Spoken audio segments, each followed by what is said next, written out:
everyone. Happy Friday. This is Meredith, and I have with me Laura. And what is your role here, Laura?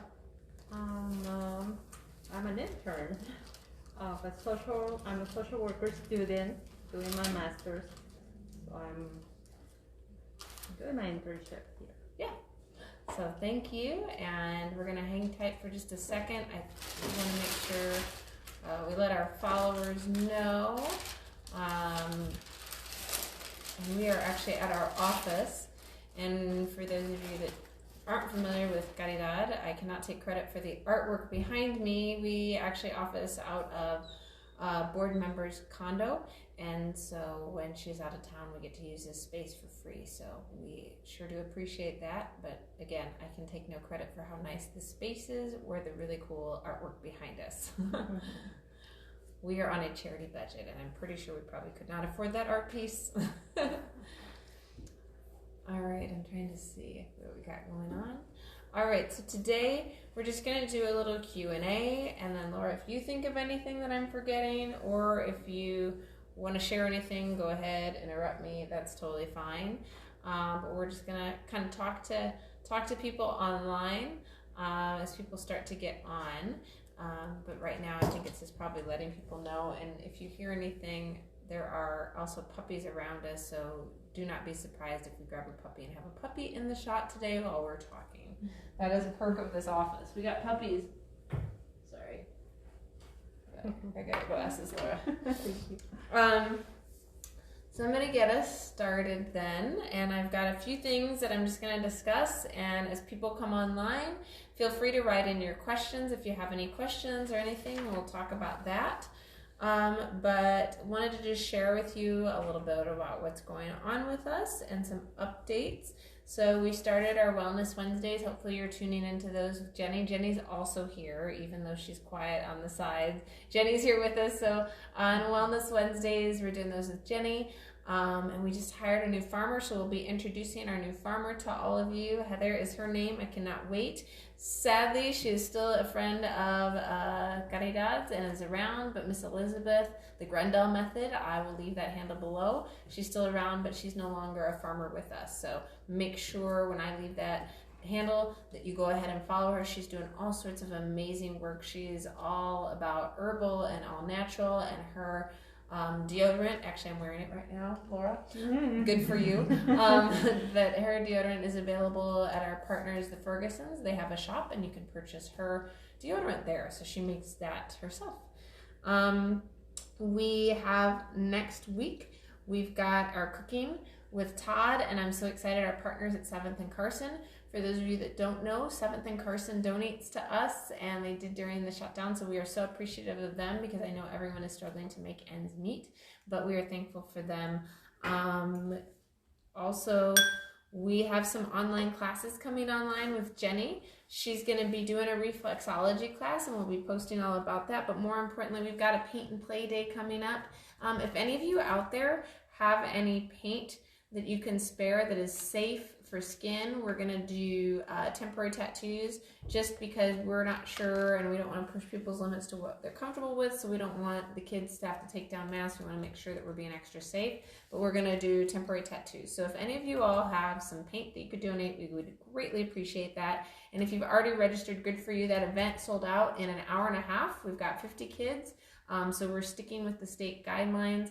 We've got 50 kids signed up. Laura will be there. I'll be there. Come say hi. We'll have some of our vets there too, so you can meet everyone. But I'm really excited about these upcoming events. Also, something I want to touch on because we've been getting contacted a lot more with people that want to donate. We love that you want to donate, that you want to help out. It's kind of the season. We do Undies Sunday every year. Sorry, those are puppies in the background.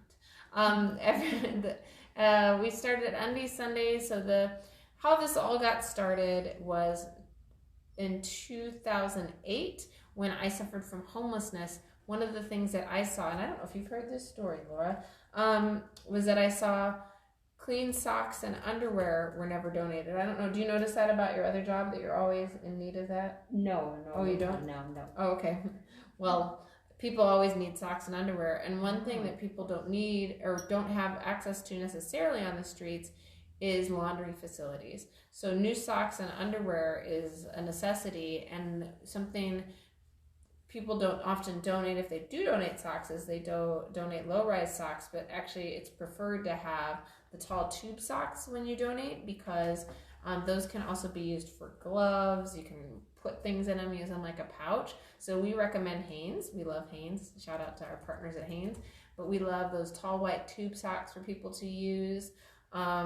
Also, new underwear of all sizes is always needed. We just did a drive recently, and we got period panties donated. Shout out to Erica that donated those. Anything to feminine hygiene is something that often doesn't get donated. So 2010, when we started, 11 years ago, we started, our first event was Undies Sunday. So funny story, a character who shall remain nameless, but is in children's books that has to do with underwear. Parents, if you know who that is, you probably figured it out, but I'm not going to say the name because that attorney sent us a cease and desist letter. That is a true story. So the children's book that has to do with underwear, you can figure it out, parents. Their attorney sent us a cease and desist letter when we started doing Undies Sunday, so we couldn't use their hero. So what we did our very first Undies Sunday was we put a poll on social media, and we had our social media followers name our superhero. So our superhero is Mighty Tidy, and he saves the world from bad sock and underwear donations. And traditionally, Undies Sunday is held the first Sunday after Easter.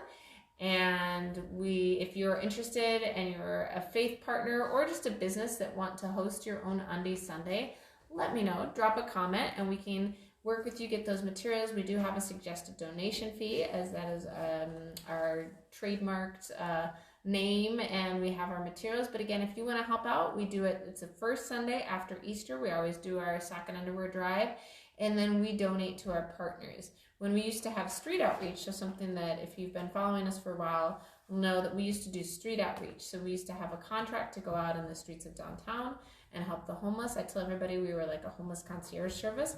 However, 2 years ago we lost our contracts for service, so we no longer have street outreach, and that's kind of how we ended up in the garden space. So when you do donate, anything that our vets need, we give that to them directly, but anything beyond we share with our community partners. So whether it be any one of our shelter provider partners, like the Las Vegas Rescue Mission, Catholic Charities, U.S. Vets. We even partner Help of Southern Nevada. They have a street outreach program, so they cover literally the whole valley. So anytime we can help share with them, they use that and they pass it out directly to clients.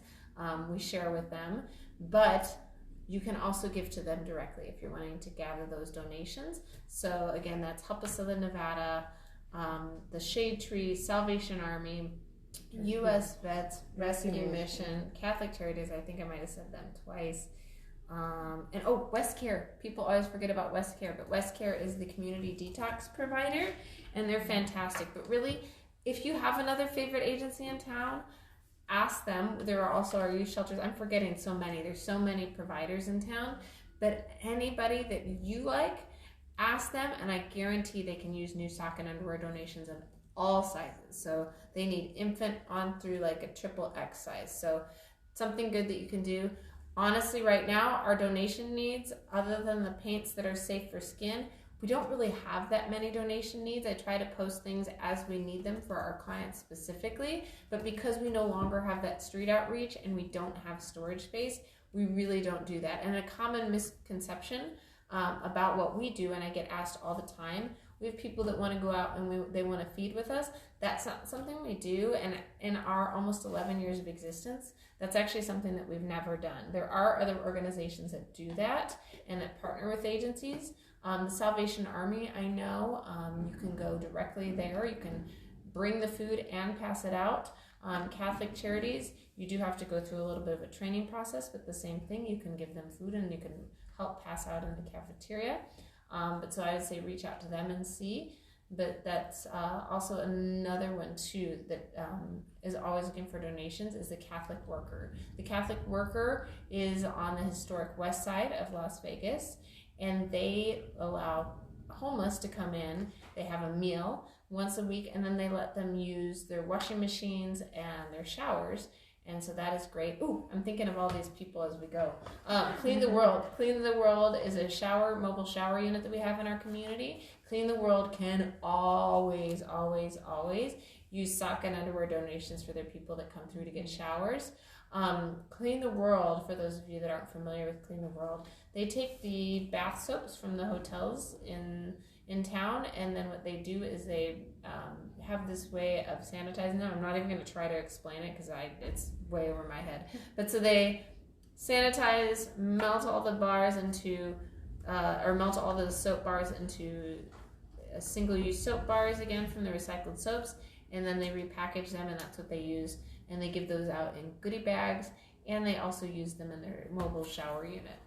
And so that is, that's great. Oh my goodness, it's such a good community resource. People don't know. So the shower truck goes to the care complex. They go to the City of Las Vegas courtyard, and then they also go to, on Fridays, to the LGBTQIA Center on Maryland Parkway. So there are several spots, and so homeless people can get around.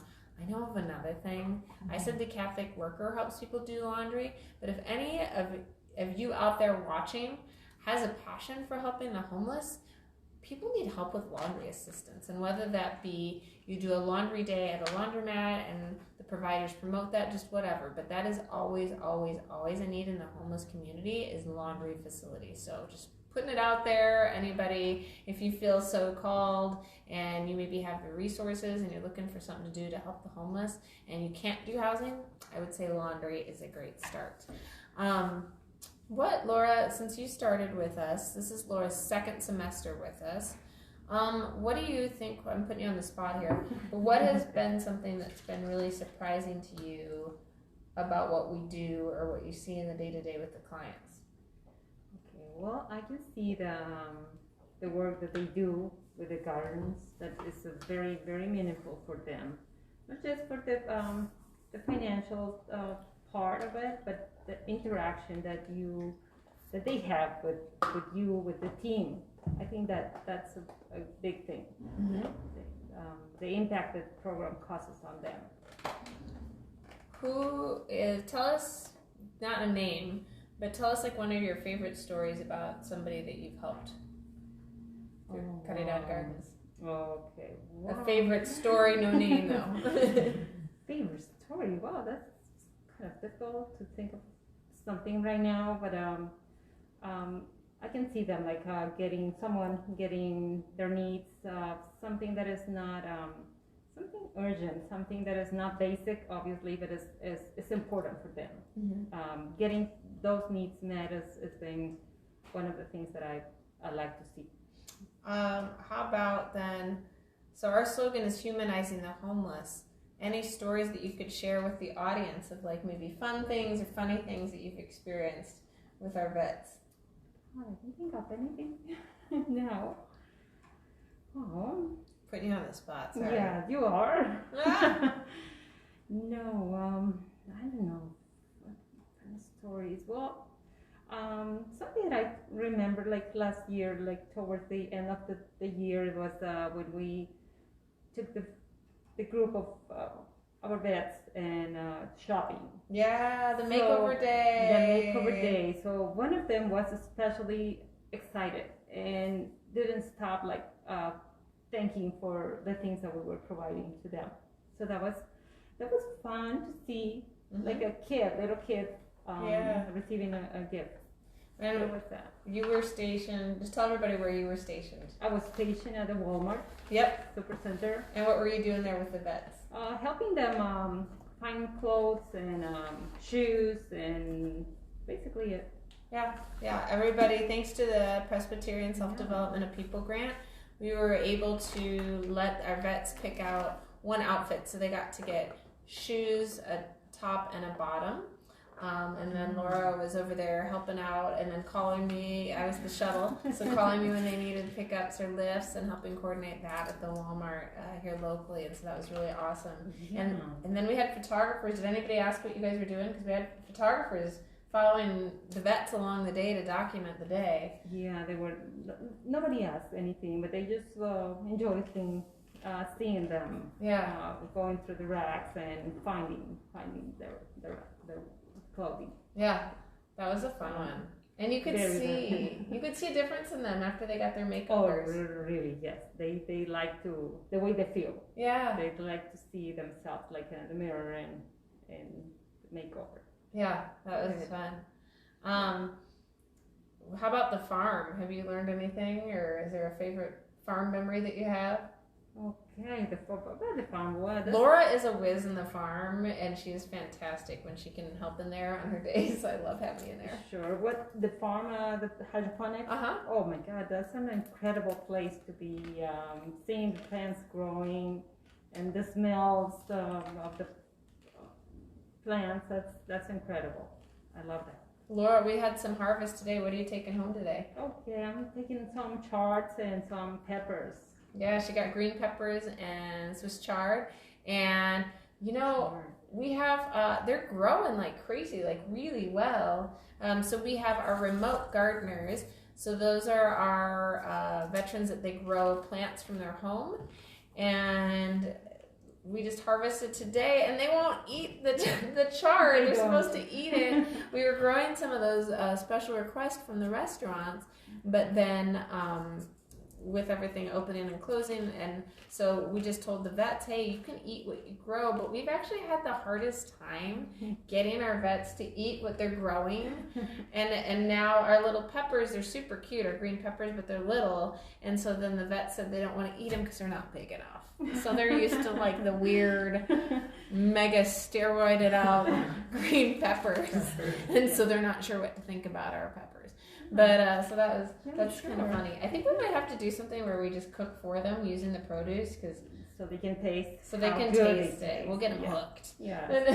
Oh, and something else that I like about here today is when we met with someone who's about to be relocated to Henderson, and he said the only concern was if he will continue with Caridad. Yeah. So as long as you said yes, he said, then I go. Yeah. He's a U.S. Vets client, and they're going to move him to another site out of downtown. And so that was really his deciding factor. He didn't want to move because he didn't want to not be a part of the team. So yeah, that was kind of cool. Yes. Yeah, that's a good sign. They love us.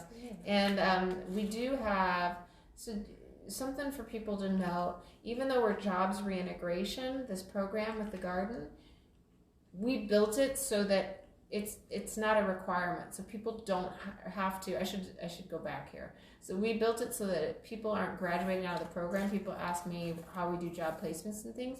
We built this program because I've been in homeless services for 10 years, and I've been working with people on the streets, and I know that not everybody is going to be able to handle a 9 to 5, whether it be their disabilities, maybe there's something going on mentally with their PTSD, like whatever it is. We know that's who we're working with, and we're okay with that. So we've built this program out to where quite literally they can stay in the program for the rest of their lives. But what we also do is if somebody we think is advancing and we get contacted about placing them into a 9 to 5 job or hourly, like all of our people get paid, just so you know, all of our veterans get paid, different pay rates based on what they're doing. So everybody is technically on staff. Even though it's a program. And what we do and what we have done in the past is somebody gets placed into a job and we give them kind of a 2-month period where we hold their job for them if it doesn't work out. So right now we've got somebody that got hired on somewhere else. It was too much. The pressure quite literally almost broke him. He quit. And now he's been working with us and his case manager. So we're holding his job for him when he's ready to come back. So that's what's a little bit different than most job programming or job reintegration programs, is they're working kind of with a time frame and an end date to where that person will advance through the program and move on. We've built our program so that it's okay and they can stay with us, and even if they go out and they venture out, we let them come back into the program. I tell everybody we make it as hard as possible for people to get fired. Really, the only thing that gets you fired, veterans, if you're watching, you can't tell the other vets because I don't want them to know this. But that's our team. But we make it literally as hard as possible to fire people. And the only thing really that is like a non-compromisable thing for me, and why we would fire anyone is if you threaten any of the staff with violence. So threaten violence, or if you physically assault staff, that's a no-go for me. So everything else we can work with. We don't worry about it. We're considered low barriers, meaning that we meet people where they're at. We also, which is shocking for some people, we don't require sobriety. So when people ask me about that, our clients, our veterans, are living in housing through U.S. Vets. So I don't need to know what you do in your personal time, but I'm guessing there are some people out there in our audience that you might go home, you might have a glass of wine, you might go home and it's legal in Nevada, you might go home and smoke a little marijuana, and we don't get into that, and we don't care what you do because that's your time in your home. Well, that's how we feel about our veterans. What they do on their time is on them. We don't worry about that. That's not what this program is created for. But what we do care about is the plants. So we tell them, if you drink beer, don't throw your beer in the plant. If, go to the bathroom, whatever, don't do it in your planter. So that's really, really all that we require is just take care of the plants. And then we have a setup where we check in with them 3 times a week. So our remote gardeners that don't come in and punch in a clock in the DT alley, those people we check on. Our remote gardeners 3 times a week. So all they have to do is make their check-ins. And one of those check-ins is for them to get paid. So that's it. Just don't do anything weird to your plants, and make your check-ins, and we schedule the check-ins with them. So that way they're in control of all that too, because we believe client choice is important. On to client choice, we have a once a month, and we're getting ready. Next week, every first Friday, we have a team meeting with all of our veterans. So everybody on staff that's in our program as a client, we come together once a month, we meet, we sit down, share what we're doing as a bigger organization, and then as a group they get to vote on what they need and what they're wanting for the following month. So the makeovers was something that they got to pick and they got to vote on. In December, they voted for that month to get bonuses, which I can't imagine. They were threatening if anybody voted against that, but nobody did, thank goodness. So they all got bonuses in December. And then in April, they voted, and we're going to go tour an actual working farm here in town. And so we're doing that as a group. We're going to go out to eat and do that as a group because that's what they voted on. So it's very much, this program is built based on what their needs are, and they get to tell us what they are wanting, not only to do as a group, but what they're wanting as an individual. So we're getting ready to start up. We do Wellness Wednesdays, we do heart math meditation, and Jenny from our group is getting certified, so we'll be offering that again, which is so valuable. We have a veteran that we've posted about before that he suffers from PTSD, and it helped with his PTSD. It actually helped lower his blood pressure. So we have seen tremendous benefits in doing heart math with our vets. And so I'm excited that we're going to be able to bring that back for them because that's so important. And then as we're scaling up, we're starting another location at the rescue mission. All of those clients will have access to all of our programming.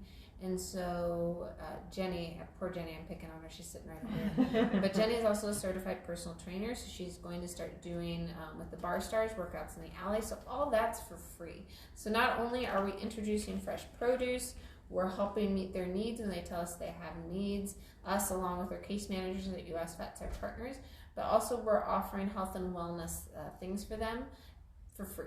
So they get free produce, free educational classes, free meditation, all that. If they want to take advantage of it, they don't have to. It's not a requirement. Back to the low barriers, it's always their choice.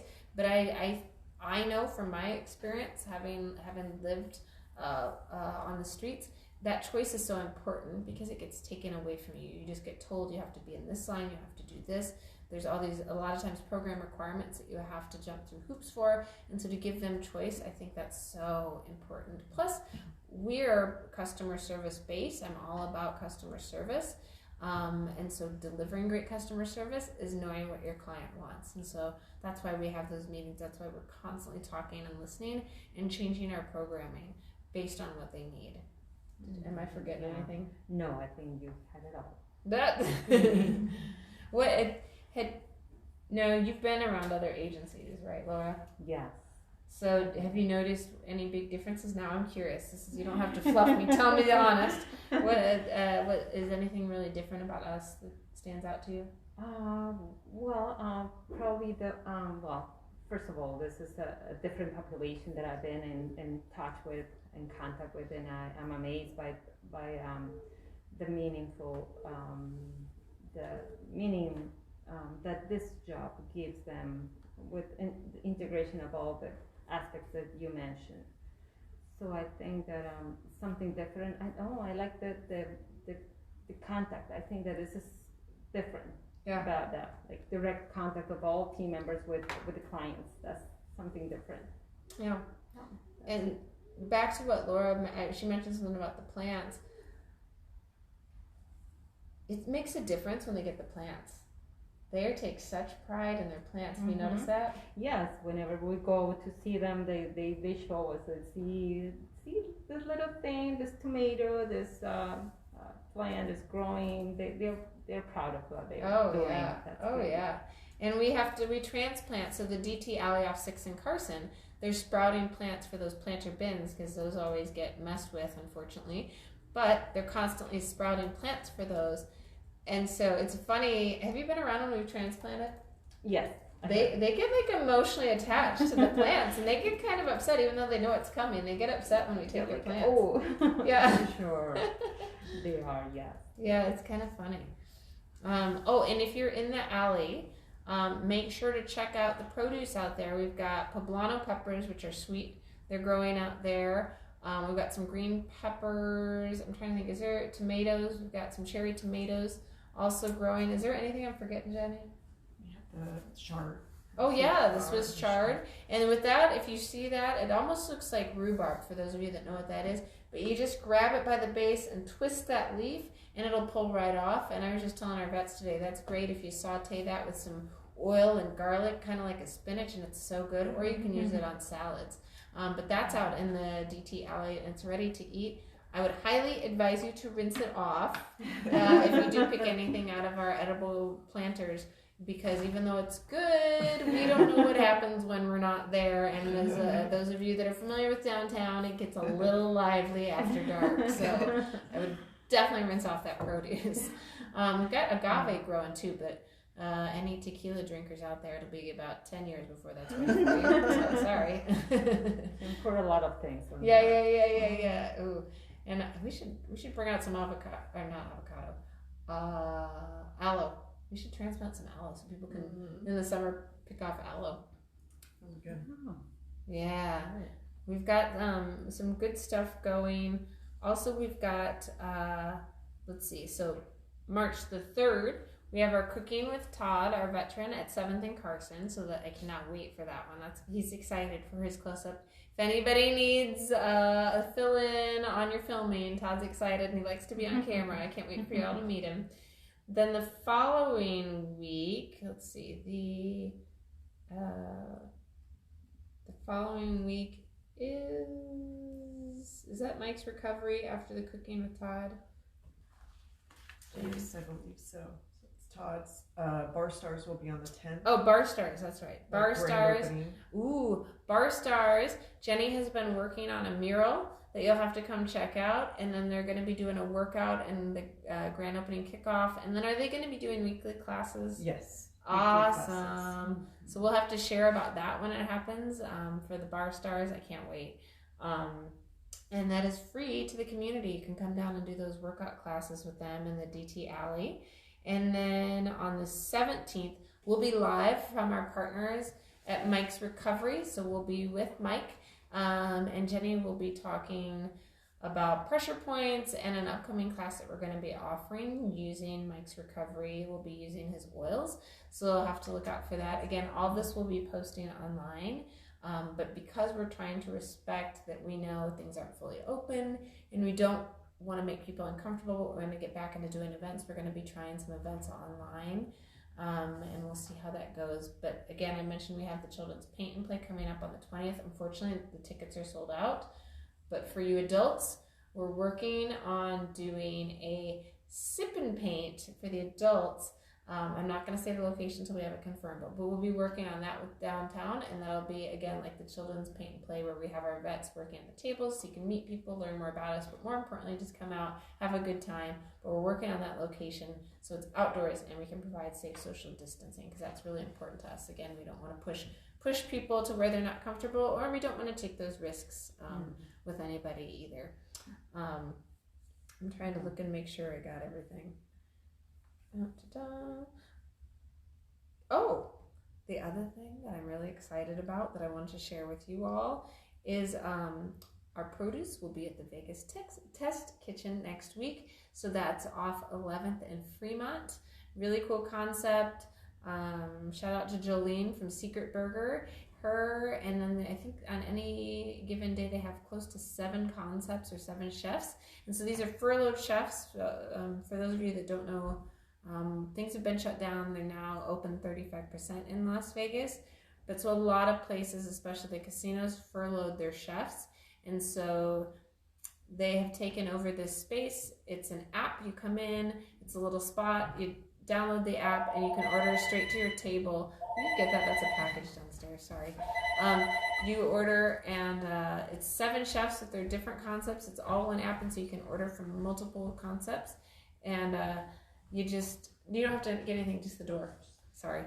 And so that's super fun. But so our produce is going to be there in the dishes starting next week. So check out Vegas Test Kitchen. You can dine in or you can order carry out. So really excited about that one. We will be posting as we get our produce in different places. I cannot wait. We're getting a new farmer, so she's going to be helping with that. So we'll start to see more of our produce again in the restaurants downtown. So really excited about all that, because I don't know what I'm doing with plants. I just have a garden operation. Really bad. The plants have survived. Thank the good Lord. That is a miracle. Thank you, God. I can take no credit. And that's the veterans and the good Lord keeping our plants alive, because I don't know plants. I mean, I try. I killed an avocado once. But can you think of anything else we got going on that I'm forgetting? No, I can even mention most of it. I talked about the donations. We're expanding the gardens. Yeah, the rescue mission we're expanding too. And we're going to have a 3rd site. So we will have, and we have purchased a 3rd shipping container farm. So our vision really of what we're wanting to do with our partners at Anthem Medicaid is to replicate what we're already doing, but around Southern Nevada. And then hopefully, what I would love to do, shout out to Cicero Solutions, they're helping us with our data management and tracking to show what we're doing in metrics, how we're improving the overall health of the communities where our farms are.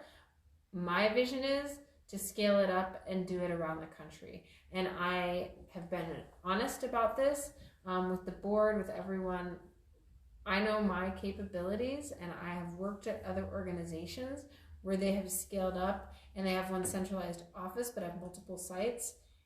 And I have seen that it sometimes means that the vision isn't carried out as previously stated, or it's lost in translation across the miles. And so what I don't ever want to compromise our quality and our customer service that we're delivering to our clients. So what I have been open about is that I want to create a program and materials so that we can train other communities to do what we're doing and let them do it, because they know their communities, they know their clients. I don't want to be across multiple state lines. It's just a lot to manage. So that's really what we're doing. We've got our next site. We're working on the logistics of it all to start our 2nd site at the rescue mission. And then we have purchased a shipping container farm, and we're going to be placing that. We're not sure, we're working out the details of that, but it'll be that same thing where we leave the farm and then the homeless will work in it. And then it'll be a jobs reintegration program, including our Wellness Wednesday, programming that will be made available to them. Anthem is going to be tracking overall health outcomes. So they want to show how people's overall health is improving when they get our free produce and participate in our Wellness Wednesday programming. So really excited about that. We're working Cicero Solutions, we're working out the logistics of what that's going to look like, because what we realize is that we're capturing data. Our community uses its homeless management information system, HMIS. Each community that has homeless services and gets federal dollars for ending homelessness has to have one of these systems. Our provider is Clarity, but it's just tracking things that are required for the government. So quite literally, it's the encounter, and then within the encounter we can track case notes, but it's not really tracking new metrics, so health outcome metrics. So for example, one of our veterans, when he did heart math, his PTSD got better, his blood pressure lowered, and he was eating our produce, so he's eating better. So our data management system isn't tracking all that. So we talked to Cicero Solutions with Anthem to say, how can we better track this and not violate HIPAA, but we really want to show how, again, we're improving the overall health of the community. And what I suspect, and I could be wrong, when we ramp up and we do more programming specifically for the rescue mission and the surrounding neighbors, I think, again, I could be wrong in my theory, but I think that we're going to see a lowering in the crime stats too, as we're engaging people and giving them something to do and be a part of in the community. I could be wrong, but our partners over at Casa de Luz did something similar with their programming, and they saw crime drops in every category by 60%. So my hope is we'll be able to kind of replicate those same results and see how we've not only helped people, but by surrounding them with these cool services and support, that we'll see overall community health improving in impoverished areas and what would otherwise be food deserts. That's also why we've picked the locations that we have, is because the people within walking distance don't have access to fresh produce. So we're quite literally introducing them to fresh produce. When we did our very first produce giveaway with Anthem, we had to include recipe cards because people didn't know what they were getting. It was radishes, we had bean sprouts and kale, and people didn't know what that was. They weren't used to getting that. Where our current farm is on 11th and Fremont, you're lucky if you get like maybe an ugly brown lime every now and again when you go into what is basically a liquor corner mart. And so, yes, for a lot of these people, they've just never seen fresh produce, so we had to let them know what it was. So we gave them recipe cards and nutrition information about what was in their bags. Yeah, and with no chemicals. Yeah, no so chemicals. That's a good thing. That's a great thing. Oh my goodness. A plus. Throwing it out there into the universe and our viewers. Also, I would love, love, love to do a test. We have our friends in Detroit that have a community garden. They did this, and they did a test of organic produce in the supermarkets versus the produce at the farm. And I suspect our produce is not only not going to have funky stuff on it, but I think it's going to be higher in trace minerals. I could be wrong, but I would love to test. So if there is a agriculture department of a university out there watching that wants to study and going on a grant together, also let me know, because we would love to do that, because I am all about data and stats, and I think it's so important.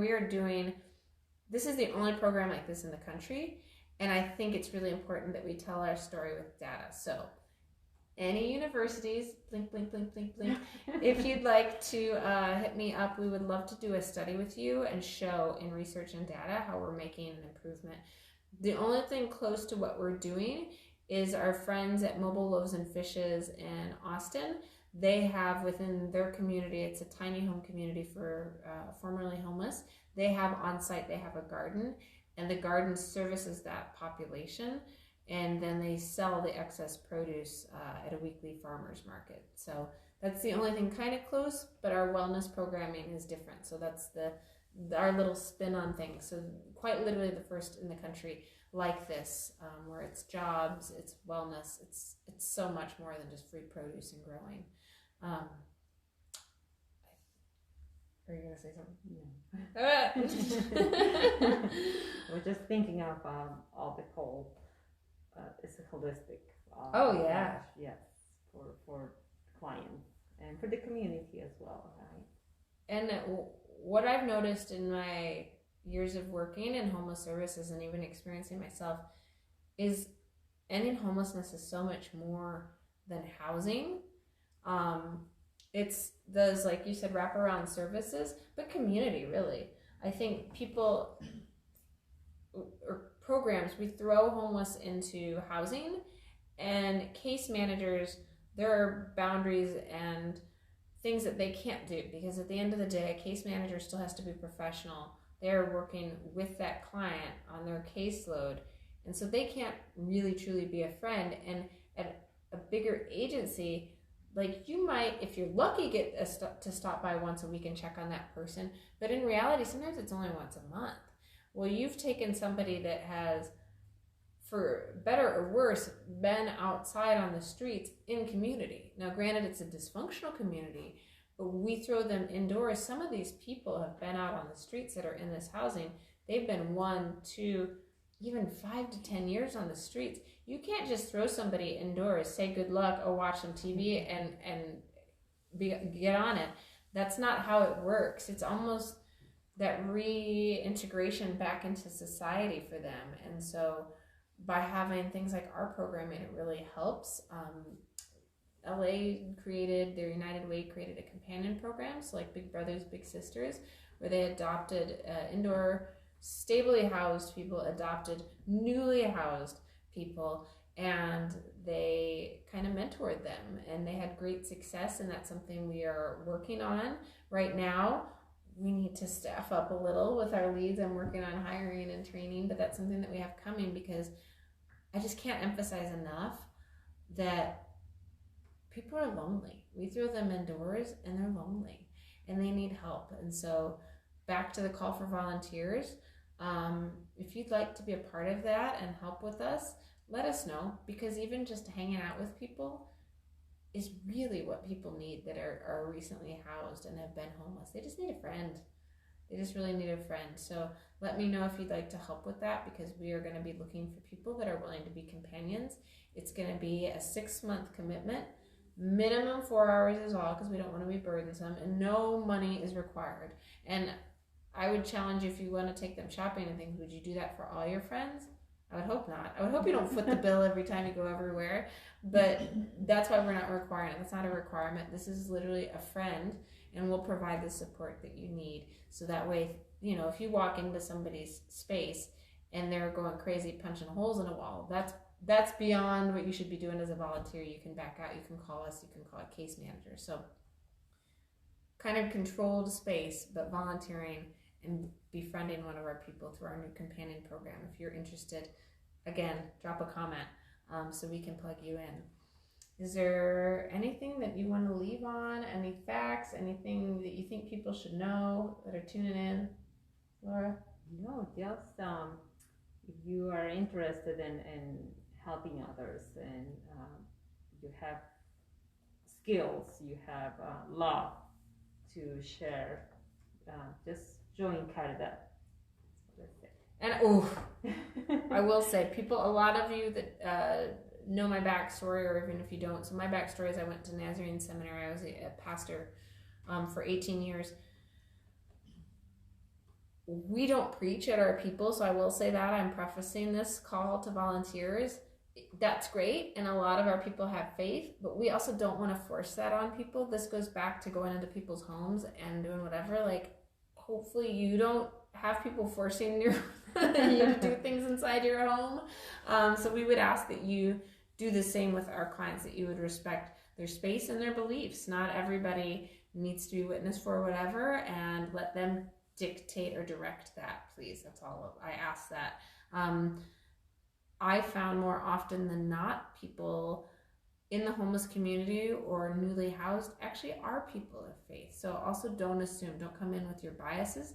Come in and be open to learn from them, and I feel like you will get more blessings. You will learn more if you come at things with an open mind. That's really all I got for today. Yeah, that's it. The end. All right. Well, thank you for tuning in, everybody.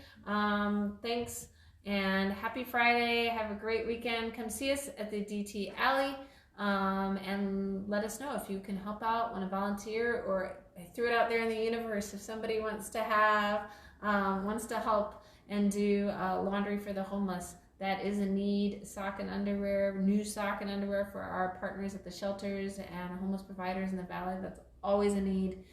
So that's all I got. Thanks everybody for tuning in. Happy Friday. Bye. Bye.